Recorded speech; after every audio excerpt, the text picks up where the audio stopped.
ప్రభు అయిన యేసుక్రీస్తు నామములో మీకు సమాధానం కలుగును గాక. షలోమ్.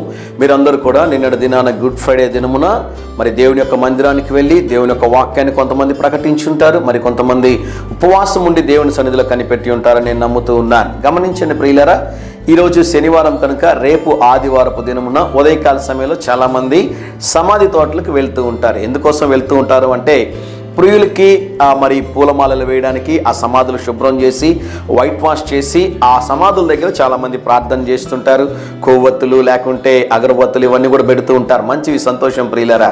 అయితే మీరు ఒక ఇంపార్టెంట్ పాయింట్ మిస్ అవ్వకూడదు. అదేంటి అంటే సమాధులు క్లీన్ చేయడం తప్పు కాదు, వైట్ వాష్ చేయడం తప్పు కాదు, పూలమాలలు వేయడము, క్యాండిల్స్ వెలిగించడము, లేకుంటే అగరబత్తి సాంబ్రాన్లు ఇవన్నీ పెట్టడం ఏవి కూడా తప్పు కాదని నేను చెప్తున్నాను. అయితే మీరు ఒక్క పాయింట్ మటుకు మిస్ కాకూడదు. అదేంటి అంటే మీరు నమ్మాల్సిన ప్రాముఖ్యమైనటువంటి విషయం ఏంటి అంటే ఆ సమాధి తోట దగ్గరికి వెళ్ళినప్పుడు మీ ప్రియుల్ని ఎవరినైతే కోల్పోయారో, మీ ఆత్మీయులను ఎవరినైతే కోల్పోయారో, మీరు చూస్తున్నటువంటి ఆ సమాధి ఒకరోజు తెరవబడబోతూ ఉన్నది. దేవుని నామానికి స్తోత్రం కలుగును గాక.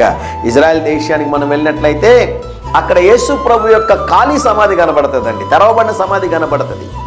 రేపు ఉదయకాల సమయంలో మీ ప్రియుల్ని ఎవరినైతే కోల్పోయి మీరు సమాధి తోటకి వెళ్తున్నారో ఆ సమాధి ఒకరోజు తెరవబడబోతూ ఉన్నది. నమ్మితే ఆమెన్ చెప్తారా అండి? తల్లిని కోల్పోయారా, తండ్రిని కోల్పోయారా, ఆత్మీయుల్ని కోల్పోయారా? మీకో శుభవార్త, వారిని తిరిగి చూసేటటువంటి అవకాశము ఆ పునరుత్థానము ద్వారా జరుగుతుందని దేవుని సేవకుడిగా తెలియజేస్తున్నాను. మనకు ఒక విశ్వాసం ఉంది, ఏంటో తెలుసా?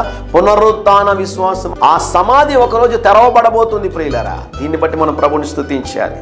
కనుక నామకార్థముగా ఆచారబద్ధముగా కాకుండా ఆత్మీయంగా దేవుని సన్నిధిలో ఆ రోజు దేవుని యొక్క సన్నిధిని మీరు అనుభవించాలని ఆ ప్రాంతంలో దేవుని సేవకుడిగా నేను తెలియజేస్తా ఉన్నాను. కనుక ఉదయకాల సమయం కొరకు దేవుడు ఇస్తున్నటువంటి శ్రేష్టమైన వాగ్దానము 1 కొరింథీయులకు రాసిన పత్రిక 15వ అధ్యాయము 3వ వచనము. లేఖనముల ప్రకారము క్రీస్తు మన పాపముల నిమిత్తము మృతి పొంది సమాధి చేయబడిను. దేవుని నామానికి స్తోత్రం కలుగును గాక. ఆగి ఒక మాట చెప్తాను, జాగ్రత్తగా వినండి. ఈరోజు ఇంటర్నెట్ను మనం చూస్తూ ఉంటే ఇంటర్నెట్లో చాలామంది చెప్పేటటువంటి అన్యులు, అవిశ్వాసులు, ప్రభుని నమ్మనటువంటి వారు చెప్తున్న మాట ఏంటి తెలుసా? మీ దేవుడు 3 మేకులు పీక్కోలేకపోయాడు కదా. 3 మేకులు పీక్కోలేకపోయినటువంటి వ్యక్తి దేవుడు ఎలా అవుతాడు అంటా ఉన్నాడు. వారందరిని ఉద్దేశించి నేను ఒక మాట చెప్తున్నాను, జాగ్రత్తగా గమనించండి. అవును, మా దేవుడు 3 మేకులు పీక్కోలేకపోయాడు. అయితే మిమ్మల్ని ఒక ప్రశ్న అడగాలనుకుంటా ఉన్నాను. 3 మేకులు శిలువ మీద పీక్కోవడము సులభమా? 3వ దినము మరణించి సమాధిని గెలిచి లేయడం సులభమా? యేసు ప్రభు వారు 3 మేకులు పీక్కోలేక కాదండి, తనంతట తానే దేవుడు మన పాపముల కొరకు ప్రాణం పెట్టాడు గనక, ఆయన కల్వరి శిలువలో మరణించాడు గనక, ఆయన సమాధి చేయబడ్డాడు గనక 3వ దినమున సమాధిని గెలిచి సజీవుడిగా మన ప్రభు లేచినాడు. దేవుని నామానికి స్తోత్రం కలుగును గాక. మీరు వారికి ఆన్సర్ చెప్పాలి. ఏది గొప్ప విషయం?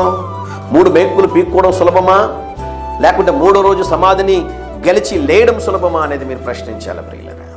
ధైర్యంగా ఈ దినాన్ని ఎదుర్కోండి. దేవుని సన్నిధి మీకు తోడుగా వచ్చిన గాక. ప్రియ పరలోకపు తండ్రి, ఈ దినం మా ప్రియులు తలపెట్టుచున్న ప్రతి కార్యముల జయమును అనుగ్రహించమని యేసు నామములో ప్రార్థిస్తున్నాము తండ్రి. Amen, amen.